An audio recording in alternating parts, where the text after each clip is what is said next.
Allo mes petits chatons, j'espère que vous allez bien. Aujourd'hui je vous retrouve pour une nouvelle vidéo.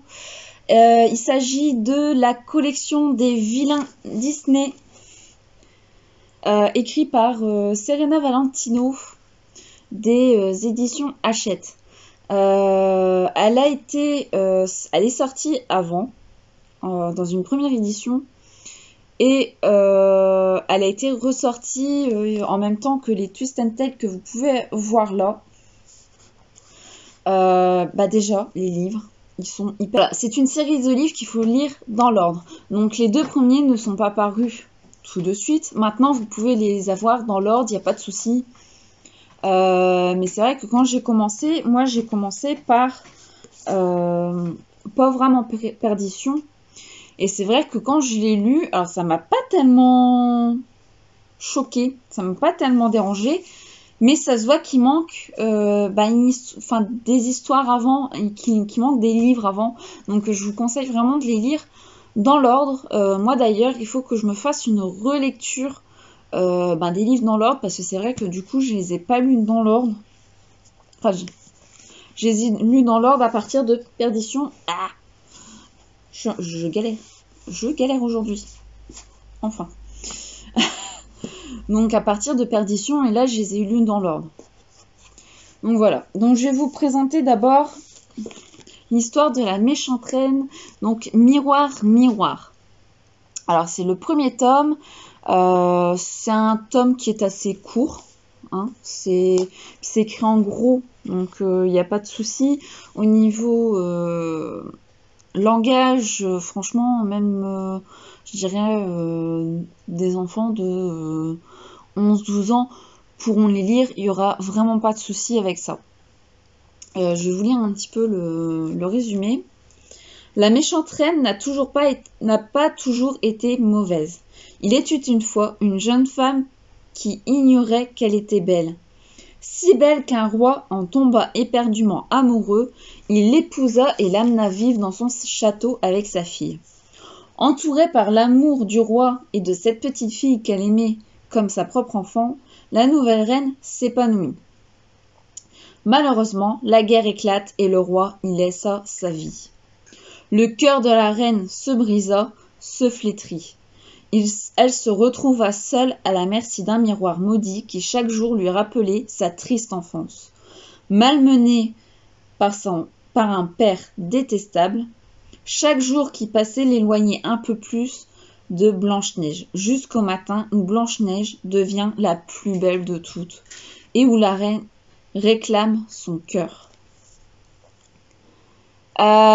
J'ai beaucoup apprécié ma lecture parce qu'on retrouve, en fait on sait enfin pourquoi la reine est aussi méchante et en veut tellement à Blanche-Neige en fait. On passe quand même l'adolescence en fait avec la reine. Et effectivement, va y avoir un engrenage en fait avec les trois sœurs qu'on va apprendre plus tard, hein, ces trois sorcières qui vont la pousser en fait dans le mal. Et voilà, enfin c'est une très belle histoire qui nous raconte du coup la vie de la reine avant Blanche-Neige et même un peu pendant en fait. On va pas arriver comme dans Disney où la méchante reine va vouloir tuer Blanche-Neige parce qu'elle est plus belle. On va enfin savoir pourquoi. J'ai beaucoup apprécié parce que voilà, on n'a pas que ce moment où on dit tiens, c'est une méchante reine, c'est tout. On a vraiment le point de départ de pourquoi elle est méchante et pourquoi elle est aussi mauvaise. Voilà, enfin franchement on retrouve Blanche-Neige dans sa jeunesse, dans ses débuts, et je trouve ça très intéressant en fait d'avoir l'histoire avant. Voilà. Le tome 2, ça va être l'histoire de la Bête. Donc la Bête qui va être en fait amoureux de la fille des trois sœurs, et en fait amoureux. il va être amoureux de sa beauté, etc. Et quand il va découvrir en gros que c'est une pauvre, il va la quitter et en fait c'est de là que le sort arrive et voilà, on va avoir vraiment l'histoire de la bête avant que la malédiction arrive et c'est assez bien. Ça suit le tome 1, donc voilà, donc vraiment dans l'ordre. C'est assez bien tourné, dans le sens où on retrouve la bête, mais il est tellement égoïste, il est tellement, je sais pas comment vous le décrire en fait, c'est la bête, mais avant Belle, voilà. On le décrit bien dans le livre, comme on nous décrit dans le Disney au début. Je vais pas vous lire les résumés des autres parce que ça risque peut-être de vous spoiler. Je ne sais plus en fait, donc je préfère pas forcément vous spoiler. Là, on va suivre l'histoire de Ursula. Donc Ursula, en fait, on va savoir sa jeunesse, on va savoir pourquoi elle est aussi méchante et pourquoi elle en veut tellement au roi Triton bah voilà, hein, elle veut quand même le tuer, elle veut quand même l'anéantir, elle veut être la reine. Et on va savoir pourquoi dans ce bouquin.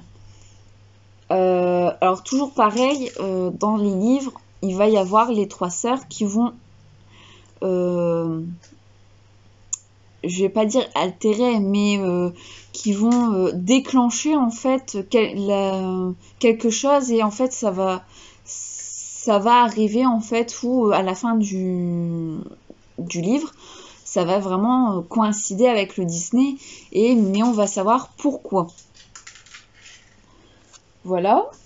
Après, et là ça a peut-être été l'un de mes préférés.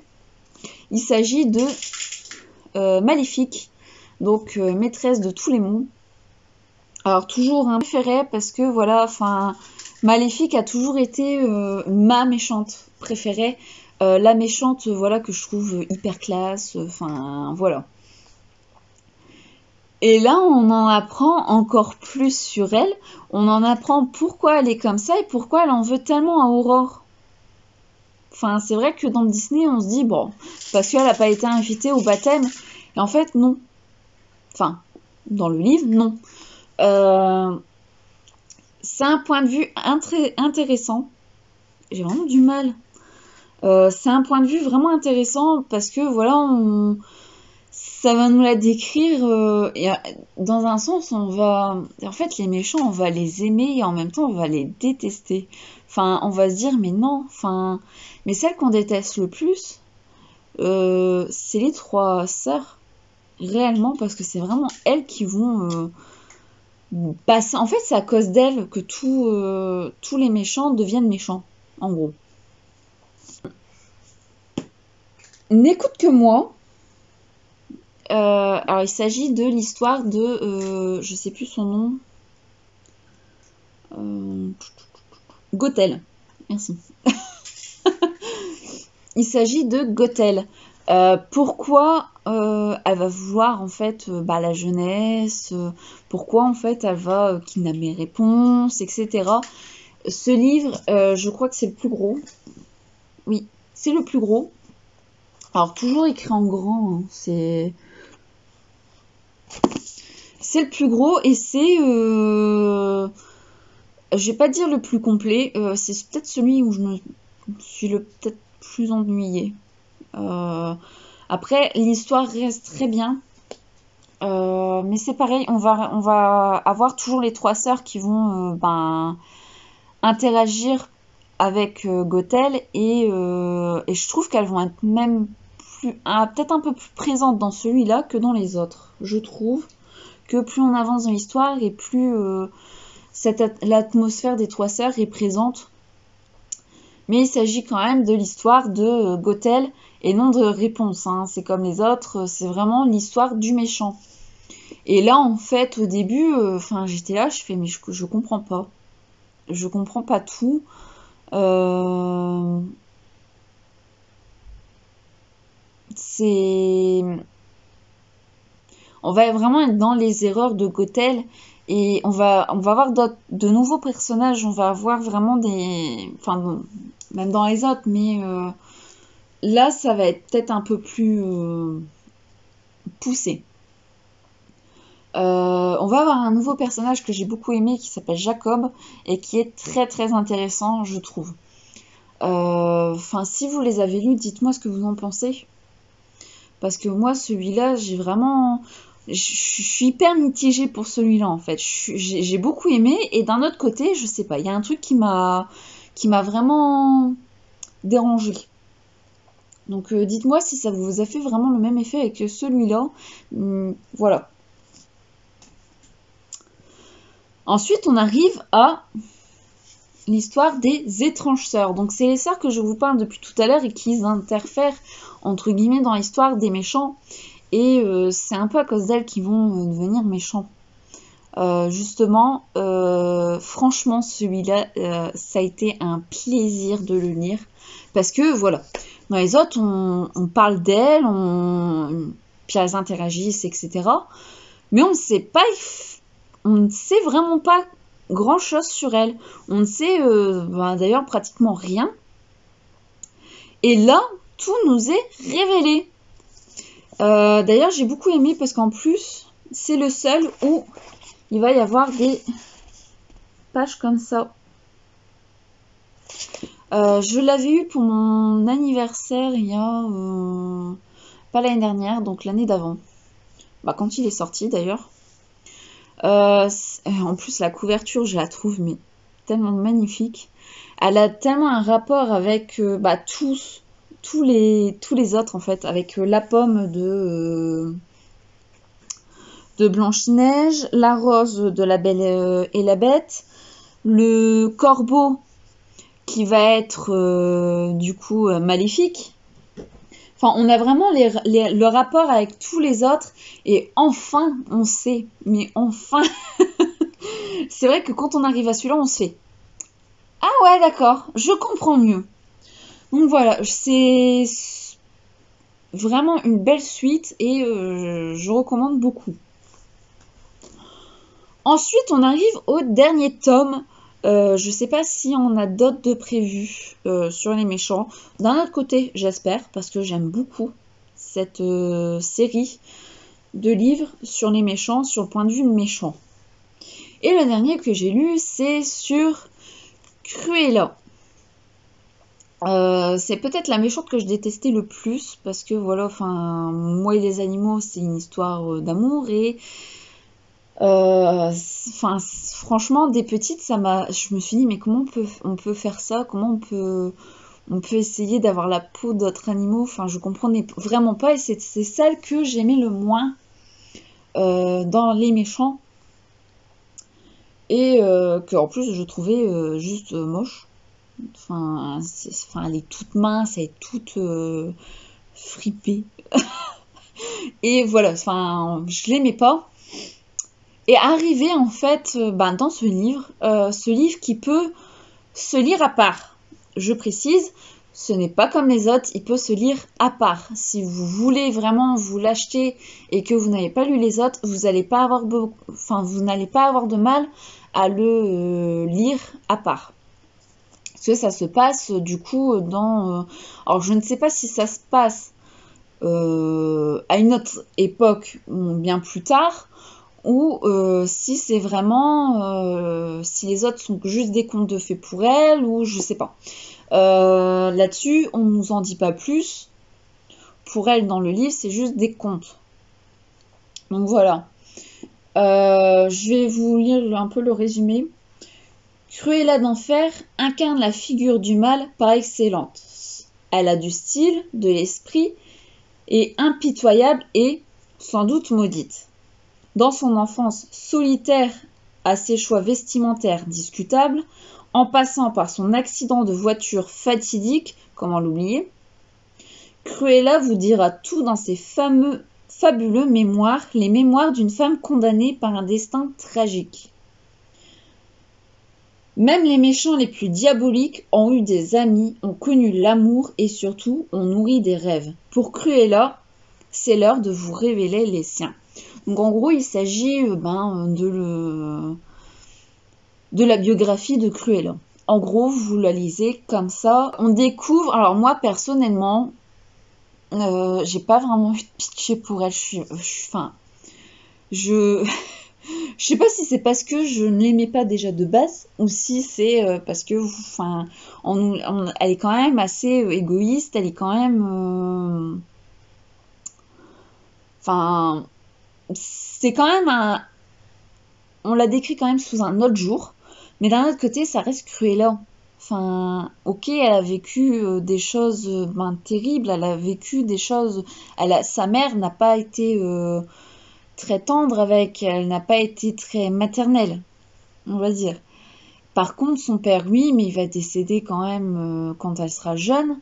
Et c'est vrai que ça l'a un peu traumatisée.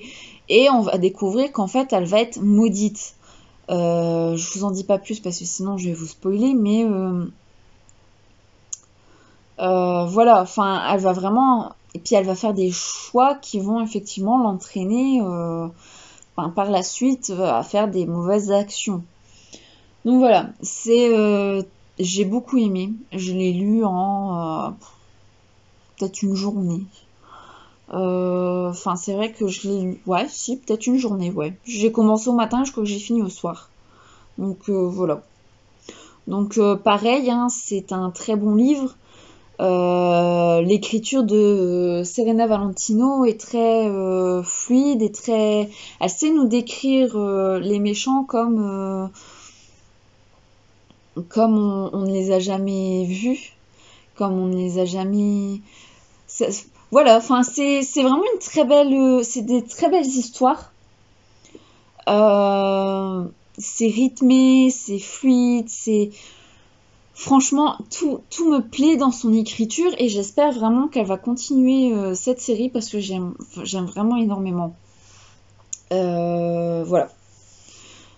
Donc voilà, je vous laisse sur ces mots. Dites-moi si vous les avez lus et ce que vous en avez pensé. Moi personnellement, je vous ai fait une vidéo parce que je n'ai vu personne en parler et je me suis dit pourquoi pas en parler parce que voilà, il y a personne qui le fait. Donc voilà. Je vous fais des gros bisous mes chatons. Et à très bientôt pour une nouvelle vidéo.